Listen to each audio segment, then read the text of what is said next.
He won the UK's ultimate gravel bikepacking race. GB-Duro is Land's End to John O'Groats, mainly off-road, and in 2023 Donnie Campbell won each of the 4 stages. For this video, Donnie agreed to share details of all the kit he carried. The saddlebag was a 14-litre GB-Duro Expedition. Really good, really solid. However, after stage 3, stitching had started to come away from there, which wasn't really an issue because I was carrying a strap, which I'll show you later on. I was able to secure it. And one thing I love about GB-Duro is they do a free repair service. So after the GB-Duro, I sent it away and it's been repaired and it's ready for its next adventure, shall we say. In the saddlebag, we'll start with the sleep system. So I had a Vango air mat, comes in at 290 grams, not the lightest. I was going to be spending a fair bit of time at the end of each stage. I was planning to be fairly quick during the stages, so I'd have like 36 hours of recovery at each checkpoint. So I didn't want to scrimp on weight on the sleeping system. So I went for a Vango short, 290 grams, really comfortable, really good. I went with a Vango sleeping bag, but I used my own stuff sack because it was lighter and waterproof and kind of packed down a bit more. And again, not the lightest sleeping bag, but still fairly light. It comes in at 620 grams, 2 season, good for 2 to 20 Celsius. So really comfortable sleeping bag, really good for like British summer. And again, I was never cold at night during the GB-Duro, really comfortable, and I was never actually too hot either, which was really good. So that was the sleep system. Next thing I had packed was a down jacket for wearing about camp at each checkpoint. Also packed down really light. Rafa's down jacket, can't remember the weight, but really good. I'll just pull it out because I'm going to put it on because it's quite cold this morning, so I'll just chuck this jacket on. Cool. And then for camp I had a pair of Tico merino wool socks that are really warm. I actually wear these when I'm cycling in winter, so they're a really good sock. Merino wool helps keep moisture away, so I'd put one pair of socks I'd wear for the whole stage and then a dry pair to put on at the end of each stage. And then some just lightweight kind of pajamas, stuff for kicking about camping. So lightest pair of shorts I had in my wardrobe from Salomon. They weigh like maybe less than 50 grams. I think I weighed them beforehand to make sure I had my lightest pair. And a lightweight t-shirt as well. Just again, Salomon, really lightweight running t-shirt, which is great. Then if it was cold, but I never actually wore them, a pair of kind of hybrid waterproof trousers from Salomon, again, lightweight, but didn't actually wear them, carried them the whole way. Waterproof jacket, which was actually worn a couple times because it was quite wet. Again, no hood in the waterproof jacket, but just a Rafa Pro jacket. Again, really good, really waterproof, Gore-Tex, work well, and yeah, bomb-proof just about. Smidge. Midges are bad in Scotland, so I took a smidge hood. This is the strap I was telling you about. So when the stitching started to come away on my saddlebag, I was able to use this. And again, it's just one of these long straps, but they're really good to carry when you're doing like an adventure. If something comes away stitching wise, you need to strap something to your bike or strap something to yourself. Really good, really strong strapping on that as well.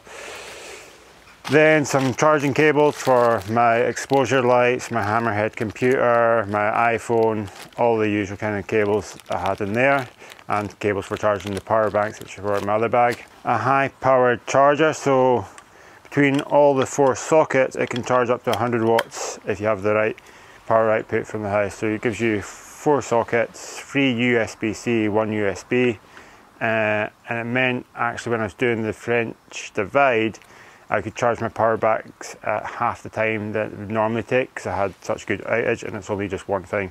And again, it packs down really small. First aid kit. In here, some things I did actually carry that might be interesting. Pair of tweezers, always handy. If you get tick bites or thorns in, you need to get them out. Some Savlon, just a small tub of Savlon. Butterfly stitches, wee kind of stitches if you cut yourself. Some tape, and then just some first aid gauze. Just that's all I really thought I need from a first aid kit. Because anything more major, then you're kind of going to have to get yourself to a hospital or that. But you know, if you fall and graze yourself or cut yourself, then you got some dressings you can put it on and then tape it on. And yeah, because you're on a bike, you know, if it's a really bad cut and it keeps weeping through the gauzes, then you're going to make your way to a chemist or a supermarket and be able to buy more. Cool. And some tools I was carrying in my saddlebag that I was hoping I wouldn't need, but actually used a fair bit of. So just some gloves for when you're doing some like changing inner tubes and you've got sealant in, just keeps your hands clean. I always carry a gas canister in with my inner tubes. I carry 2 inner tubes, some lightweight inner tubes. Reason being I carry a gas canister in there, it's just so much easier, you know, pumping an inner tube up from flat with a gas canister rather than using a micro pump, which I did carry, but I'd rather just keep one gas canister spare for if I had to put an inner tube in, which I did. Also, just an old cut up tyre for a tyre boot. If you like really drastically rip your sidewall, then at least you can kind of patch it up and get to a bike shop or something like that, which I learned during the French Divide, that's always useful to handy. 1 tyre lever for getting a tyre on and off. I always find just one's more than enough. Spare hanger, self-explanatory, and also a couple more spare quick links for my chain if I snap the chain. And then just a wee guide for aligning your brake disc. So obviously if you have to change your brake pads, this tool is just really handy to help set it up so you're not getting any brake rub on that. It's just a really quick, really nice wee tool to use. So that's pretty much everything I had in my saddlebag, and I might have had some more food in there at the start of the race. Many competitors used bivy bags, but Donnie took a Vango Neon UL1 tent, weighing under 600 grams. Really good tent, twin skinned, takes about 3 or 4 minutes to put up.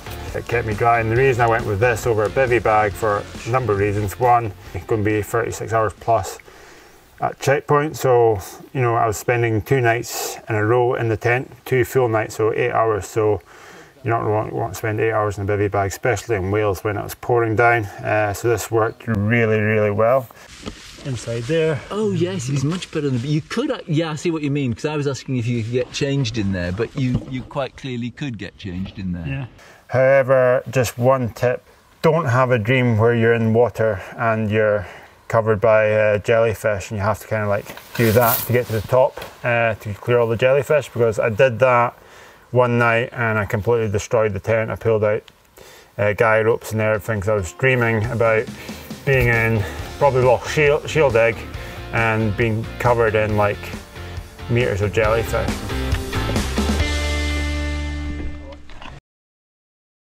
Next up is what I was carrying in my frame pack. The frame pack itself was an GB-Duro race frame pack. Really like it. On one side you've got kind of a big compartment for a lot of stuff, but on the other side, which I really like, is kind of like where I store my tools. It's kind of got a wee bit of elasticity, so when you put your tools in there, they don't rattle about as much if it's half empty. So yeah, frame pack. So in there, we'll start on the side. I was carrying some of the bulkier stuff like Rafa Brevi windbreaker jacket. Wore this a lot at night during the GB-Duro, and I wear it a lot if I'm doing like a long ride and it gets dark or cold at night. It's just an extra wee layer to keep the wind off. As you've seen, it packs down super light. And the thing I like about it wearing it at night, it's got the high vis as well from the Brevi, so it's actually a really good jacket when you're riding through the night. Because it just gives you that high vis vest without having to carry an extra high vis vest. And yeah, I pretty much wore that every night, if not my rain jacket during the GB-Duro. Also in here, I'll not take it out, it's just like a buff and some sleeves, so you just put the sleeves on. So at night during the GB-Duro, when it's getting a bit cooler, I'd put the sleeves on and then I put the jacket on top of that jacket there, and I was normally warm enough on that. And then a hat just in case it got really cold, which I did a couple of times, put that on, and then just a pair of gloves as well if it gets really cold. And I wore the gloves once, which was pretty much the worst weather off the GB-Duro, and it's probably the worst weather I've cycled in a long time. It was like gale force winds, cycling through a storm in the middle of the night, around Loch Rannoch and up Glen Lyon. Like I remember coming over the old military road down into Glen Lyon, and Glen Lyon's like got mountains either side, and the wind was just funneling up the glen. It was like cycling into a brick wall just about, well, really, really cold brick wall, shall we say. And it was pretty cold and miserable. So yeah, I had all that kit on that night. So that's the kind of the clothing in there. Also had a spare battery pack, just an Anchor battery pack. This one is 20 AMPH, well, 20,000 AMPH, sorry. And I had another one in my top tube bag, which is the one I use more often, but this was kind of just a backup in case I needed more or something happened to the one in my top tube. I run SRAM wireless, so just a spare access battery. Never actually needed to use it, but always carry at least one spare during a long adventure, and always handy to have. Obviously I started with it fully charged. And then a small head torch, more for using around camp, but just in case something happens and I need a small head torch, at least I know where it is. Weighs nothing, and it's actually really good. It's a Petzl emergency head torch and that. And that's pretty much everything I had. I had toothbrush, Parla toothpaste tablets. Really easy to use. One tablet, chew it, brush your teeth. Obviously I didn't carry the glass jar. I had them in a small metal container that would hold enough for the time I was away, but I can't find that at the moment. Other stuff I had in that bag that I don't have on me because I've used up was 100 ml of chamois cream. I used the muck off variation because that's the one I use, and I also used some skin repair cream. And yeah, that was pretty much on that side. And then on the other, on that side as well, when I wasn't wearing it at night, just my actual helmet light. So cycling at light, I'd have a light, an exposure light on the handlebars, which I'll show you later, and this Axis one on my helmet, which at the right setting would last for 8 hours, and it's just good for spotting trails and actually looking at what you're picking out of your top tube bag and looking at what you're eating. And I actually find it quite handy having that on my helmet, so I can actually look down sometimes and just check, see what gear you're in, because I do that quite a bit. It's like if you're not sure if you're in the bigger front ring at the front because you're riding 2x, or just see where you are in the cassette. Always handy to be able to see around you at night. So in the other side was my tool side. So in there I had a pump. The reason I took this pump is because the hose extends, so when you're pumping up the tyre you're less likely to bend the valve than one that was just fixed like that. So that's why I always carry a pump with a flexi head, so you just don't bend the valves. In there I had two types of wax. So basically this is Sleeka's drip-on wax. I started with a wax chain and then I went to this, but because a drip-on wax needs time to cure, I could only use this at the end of each stage. So I just decanted it into a small bottle. And this is the one I used during the stage. It's a Rex Black Diamond wax, but it is a wax that doesn't actually set, so you can just apply and go on, and it got good reviews on Zero Friction's website for wear and efficiency, so that's why I went with that. The bottle's expensive, but I mean you only need a drip, and there's still a fair bit in, and that's after me using it for the GB-Duro. So I like that because it's a really small product and it worked really well for during the stage, because a wax chain will, in the conditions you were riding during the GB-Duro, would last a couple 100k, and then you were having to re-lube your chain with either that, and then at the end of each stage I'd put like 2 goes of the drip-on wax. I'd put it on, leave it for 8 hours and then reapply, so I was getting as much wax on the chain to start the next stage as possible. With that I was carrying a cut up microfiber cloth just to give the chain a wipe before reapplying any lube, and again it's just a handy thing to have, just small, just give the chain a quick wipe, get any of the dirt off it and then re-lube. Another useful thing, just another strap, a Velcro strap. So again, just need to fix anything, secure anything, really handy to have, weighs nothing. Cable ties, always carry cable ties, a bunch of 10 or so, handy to have for fixing stuff or strapping stuff. Some electrical tape, there was more in the roll when I started, but I've used it around the house because they're always handy to have. Tyre pressure gauge, actually handy to get the right tyre pressure. Should then help reduce the risk of getting punctures, but didn't actually work for me in GB-Duro because I think I had about 8 punctures in total. So yeah, but still a useful bit. And then just I actually got this in a Christmas cracker, believe it or not, one year. But it's just a really good small pair of pliers if you need to kind of tighten things or loosen things off. You just need something to grip. It's got a few other things that can be handy, so always carry that as a spare. And then just a standard multi-tool with some quick links magneted on each side, a chain breaker, and just the usual hex keys on that, so really handy. And then dyno plug, 2 plugs for plugging holes in tyres, a full strip of spare plugs, and actually carried some more as well, cable tied to, well, taped to a gas bottle. I had 3 gas bottles at the start, obviously the inflator, and this really cool thing, it's one of my favourite gadgets that I bought. It's a wee pen knife, comes in at 16 grams, but it's really sharp, and it's great for just cutting the excess plug off so it doesn't like bang against your frame and kind of just annoys you generally. I kind of like to just trim the excess plug once I've plugged the hole. And again, because it's so sharp, it's handy for other stuff as well on an adventure on that. And again, because it's 16 grams, you don't really notice it.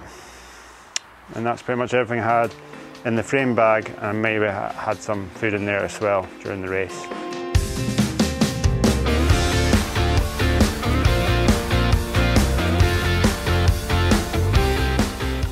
So in my top tube bag itself was a tail fin 1.5 litre bag, which is great. I really like this bag for a couple of reasons.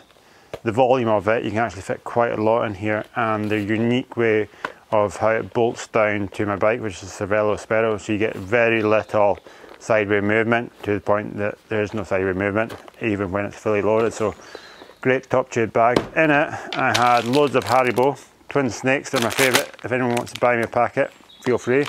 I think I started with 2.5 packets in a clear plastic bag up in the thing. Then I had the battery pack I was using most. It was an Anchor one again, but in here I kept the 2 cables that I used most, one for my phone and one for my hammerhead, so I could just charge it when it needed from the top tube bag on that, and it just stayed in my top tube bag like that. The other things I had in were salt tablets. Had them decanted into a small bag.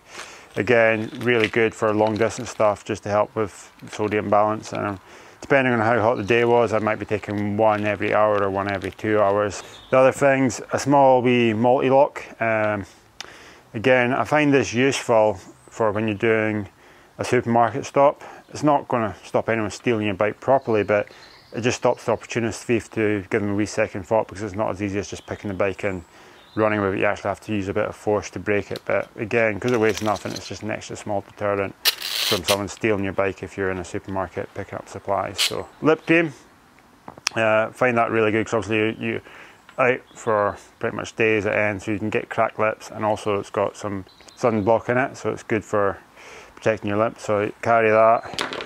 Also some antibacterial gel, just for hygiene reasons, and they're easy to get to. If you go to the toilet or something like that, you can just quickly clean your hands and get on the go. I also had the top tube bag, which I haven't got at the moment, is antibacterial wipes as well. Same idea, I had that and wipes for cleaning hands, hygiene reasons, if I need to clean my face or anything else like that.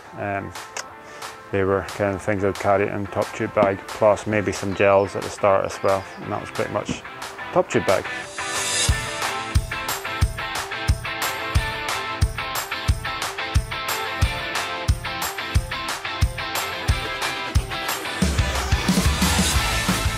So stuff that I had on the bike that might be useful for people is I had a rear light up there. It's an exposure boost. Again, I had it on a flashing mode.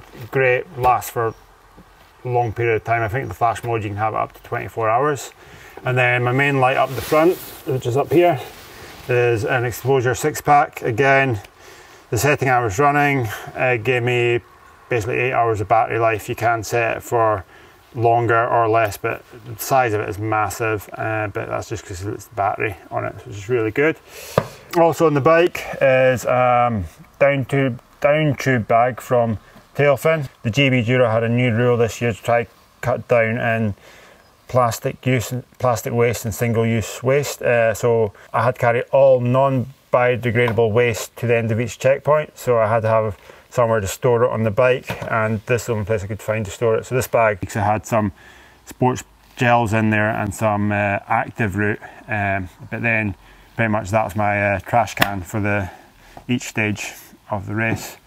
Then on me, a couple of things. Obviously I had my POC helmet, a pair of Sun God photochromic lenses, which are really great for cycling in the UK, because It changes to the light conditions, so if you're cycling on a day like today, it's quite cloudy, it just changes, and I found it really useful when you go in and out of forestry sections. It changes the light, so you always got good visibility. And then this GB-Duro bag, pretty much wore the whole thing. The thing I like about this is it fits on really nicely just over the head, and you have a strap here that stops it from coming around when you're cycling. But then as soon as you're off the bike and you go into a supermarket, you can go in, buy your stuff and just chuck it straight in the bag and then straight back on the bike. So it's a really useful bag to have, and I just like it because it sits really well when I'm cycling. And the last couple of things I had was from my bike computer. It's a Hammerhead. Yeah, really good for navigation. The thing I like about the Hammerhead is it's a colour screen. So when it comes up to a climb, it gives you the length of the climb, the gradient and where you are, so you can kind of pace the climb well, even though you don't know the climb. And the other thing I was wearing all the time was the new Sunto vertical watch.